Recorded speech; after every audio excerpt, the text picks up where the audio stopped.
Welcome to Hey, it's Carly Rae's Book Club. This is Book Hour where authors will talk their latest novels, reveal their writing process, and play some fun book games. I'm your host, Carly Rae.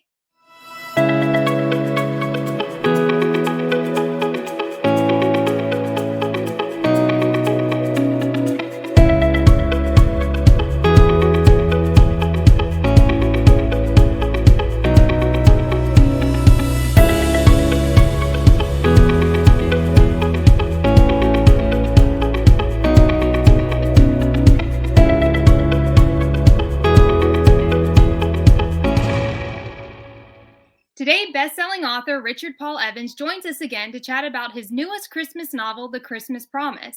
The Christmas Promise is his 43rd novel, and we're going to find out if he ever has trouble coming up with new ideas and what he hopes readers take away from this novel. We'll dive in right after this.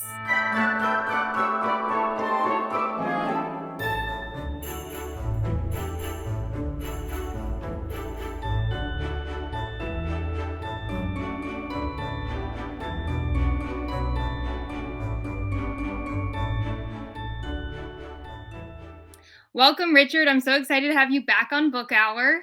Thanks for having me back. You're a lot of fun, CarlyRae. Thank you. Now tell us where you're joining us from, and better yet, have you decorated for Christmas? Yes, actually, we started the tree last night, and I'm in Salt Lake City. I just wish we had snow. It might snow tonight, but it was a snowless November. Oh, really? Yeah. We usually have a lot of snow by now. Yeah, I remember last year when you were on, it was already snowing, you said. Yeah. Now, The Christmas Promise is your 43rd novel. Tell viewers more about it. Well, I love writing stories of redemption, especially at Christmas time. And so I decided to take the story of the prodigal son out of the Bible and tell the story from the older brother's perspective.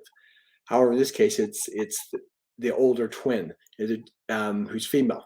So I have two sisters who are identical twins, and no one can tell them apart. They look completely identical. However, once they get to know them, they're nothing alike. And so it's being told from Rochelle, who gets good grades. She's like school salutatorian. She has a good job, and her sister, like after high school, Rochelle went to college, and Michelle just to play in Europe with her boyfriend. Okay, that's the difference. And so it's really about a story about forgiveness and understanding, and about judgment, about how we judge each other. Yeah. Well, is it ever a challenge to come up with new ideas for your stories? Oh, it always is.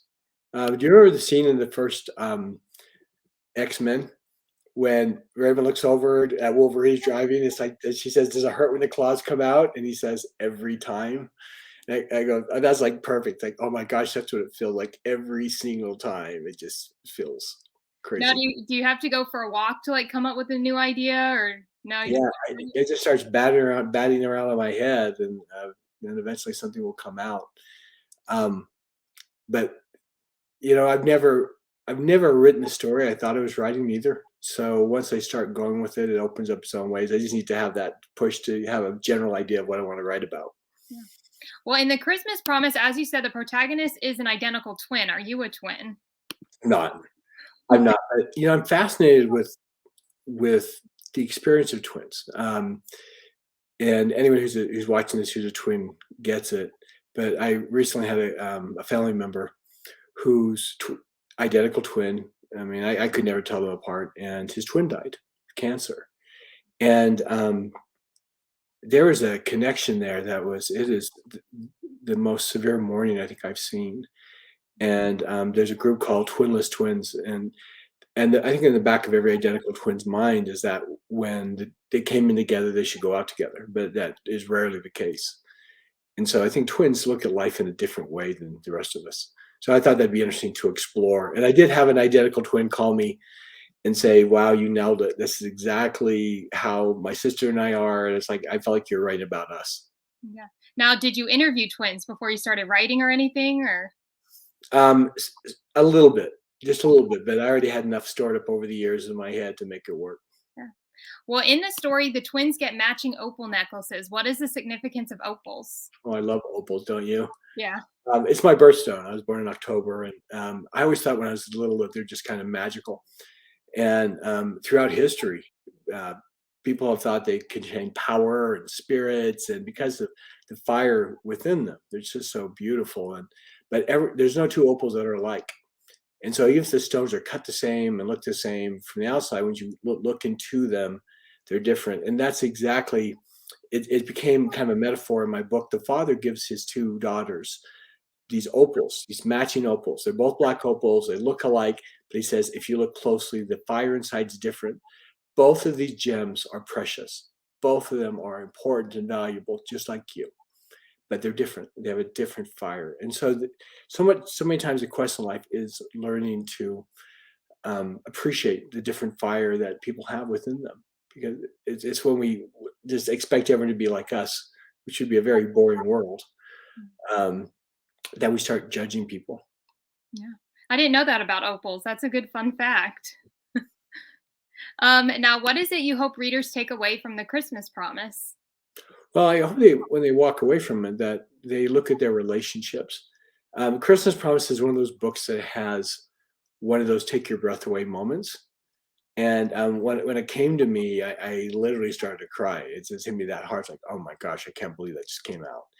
And then my wife had the same experience when she read it. She goes, I couldn't believe that line. And my agent had the exact same experience. It took her breath away.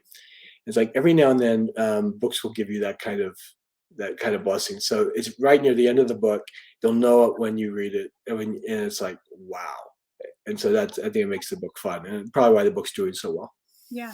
Now, is this going to turn into a series or anything like that? No, it won't be a series. Hopefully, we'll have a movie. I did have a producer. I've had my first feature film. I've had 7 television movies. My first feature film was just filmed, starring Justin Hartley from This Is Us and famed director Charles Shire. And the producer who was involved with that called me. He goes, I read The Christmas Promise twice. This will make a great movie. It's my number one priority is having this made into a movie next year. So hopefully we'll have a movie come out of this. Yeah. Well, there you have it. You heard Richard talk all things the Christmas promise. Stay tuned because when we come back, we'll find out what about Christmas interests Richard the most.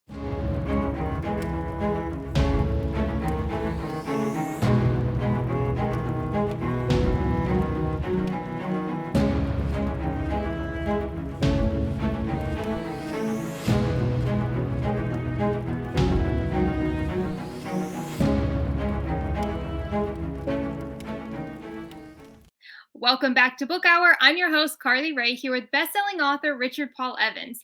Now, Richard, you've been called the king of Christmas fiction by the New York Times. What is it about Christmas that interests you? Well, I love Christmas. I mean, it's just there's the season is just, I think it opens up our hearts and exposes us in a way that other times of the year we're just too busy for. And so my first book was A Christmas Story. Ironically, after I wrote it, it was this massive bestseller, sold 8 million copies, The Christmas Box. And then I started to try to run from it because I didn't want to be typecast as a Christmas author, if there was such a thing. And after about 10 years, I thought, why am I running from it? I love the season. And why don't I embrace it? So I wrote a Christmas book again. It was called Finding Noel. And the book exploded. People Magazine, Entertainment Weekly gave it A's, and it just was a huge book. And I thought, you dance with who brung you to the dance. So I've written a Christmas book every year since then. Yeah. Now, not all of your novels have been Christmas themed, but even on the ones that haven't, do they somehow have a Christmas theme in them? No, never. But I always like the Michael Vase series that many of your listeners. Sometimes people don't make the connection that I wrote the Michael Vase series too, because it's so different. It's a young adult thriller. It was a huge #1 New York Times bestseller. But those are sometimes I'll put Christmas in just kind of as an Easter egg, maybe a Christmas egg, but just for fun and just kind of a reference, just the same way that Stephen, oh my gosh, the famous, I'm sorry, you can tell I'm sick, would put mountains in all of his movies, whether Steven Spielberg, whether it's Indiana Jones or if it was Close Encounters, there'd always be a mountain in there because that was kind of his trademark.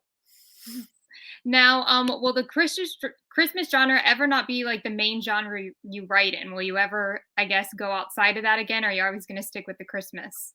Well, I do both. I'm one of the few authors who actually has had bestsellers in more than one genre. I think I read one when Danielle Steele wrote a book about her son. That it was one of the less than 10 authors who had bestsellers in both fiction and nonfiction. So I've actually been in fiction, nonfiction, self-help, um, and young adult. So I'm one of the few authors who's been able to write different genres and pull it off. Yeah. Now, what books do you enjoy reading outside your own? Um, Strangely enough, I have trouble reading fiction. I don't read a lot of fiction. I love Eric Larson. He wrote Devil in the White City. Um, I just read his book, The Splendid and the Vile, about the bombing of Britain. It's amazing, but it almost like it's like he novelizes true historical um, experiences. And so, I mean, I love nonfiction. I love biographies, and that's what I tend to read. Yeah. Now, you did mention Michael Vey 8 books that you are writing. Why did you decide to write 3 more in the series? Now, I miss it. I miss Michael. Um, the sales of Michael Vey have not slowed down. They're I think we sold 3,000 copies of Michael Bay last week. Considering that's a book that came out in 2011, some people would like to have that in their lifetime, and that's just one week, a decade after it came out. It's the number one question I get everywhere I go. I was checking into a hotel the other day, and the woman looked up. She goes, "Do you write books?" And I said, "Yes." She got the cutest smile. She goes, "Did you write Michael Bay?" And I said, "Yes." She goes, "I love those books." And Now, it was just kind of sweet to watch how happy it made her. now, did you always have like an idea of the next 3 books in your head, even when you finished writing that last one? I didn't. I really thought I was done. Yeah. And then But you were like, let's bring them back. but even Michael Bay, the first 7 books were just kind of going on faith because I didn't know where it was going. Yeah. It Yeah. just where it went. Well, there you have it. Stay tuned because when we come back, it's game time and we'll be finding out if Richard would rather wear a Santa outfit or an elf outfit every day to work for a month.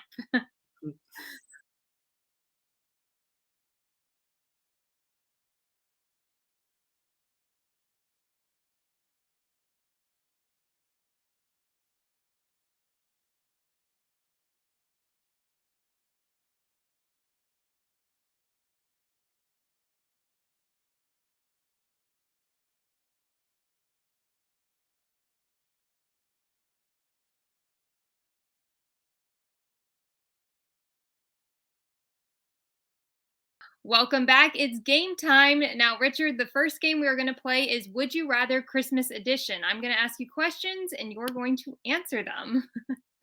So, the first game is Would You Rather? And the first question is Would you rather wear a Santa outfit or an elf outfit to work every day for a month? Oh, definitely Santa. Santa? Yeah, elf just makes you look wimpy. Santa, unless you're like one of the elves in Lord of the Rings, in which case they're very cool, Yeah. right? If I could look like Orlando Bloom, I'd definitely go for that, but I don't think I can pull that off. So, The second one, would you rather give up Christmas trees or Christmas cookies? oh wow, that's not even fair. As much as I love sugar and I'm a complete addict, I could not live without Christmas trees. Yeah. Yeah, 3, would you rather have holiday decorations up all year or never be able to put them up ever again? all year. Oh, yeah. I have a Christmas tree in my office. And I have a charity, the Christmas Box House, and that there's a tree in the lobby all year. Oh, yeah. Number 4, would you rather win a gingerbread house building contest or win a cookie baking contest? Cookie baking. Cookie baking. You can eat it because no one likes to eat gingerbread houses. Let's face it. And the last one, would you rather experience a Christmas in 1700 or 2100? Oh, that's for a one-time deal, 1700, but for the rest of my life, where we are, right? Yeah, yeah. We had to take all the rest of the things with it, you know, the Black Plague and the rats and the Novocaine and stuff like that. Yeah. No, that concludes our Would You Rather. Now we're going to play Jeopardy Christmas Edition. So the first question is What did the other reindeer not let Rudolph do because of his red nose? Join in any reindeer games. Yes. I thought that one might stump you, but I was like, let me see. All right, number 2. The Miracle on 34th Street is based on a real life department store. What is it?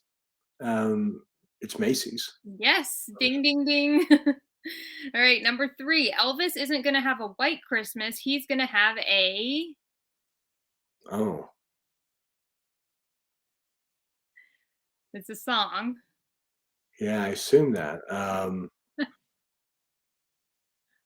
I don't know. Blue Suede Christmas? Yeah, Blue Christmas. A Blue Christmas, okay. Oh, right. A Yeah.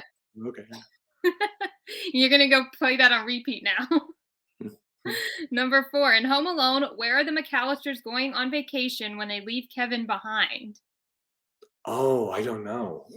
They go to Paris. I just watched it the other night. Oh, you really left him a long ways, yeah. Yeah. And the last one, what words follow Silent Night in the song? Holy Night. Yes. Ding, ding, ding.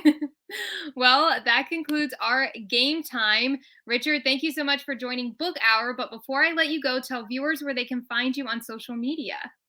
You should come to Richard Paul Evans fan page, or go to richardpaulevans.com.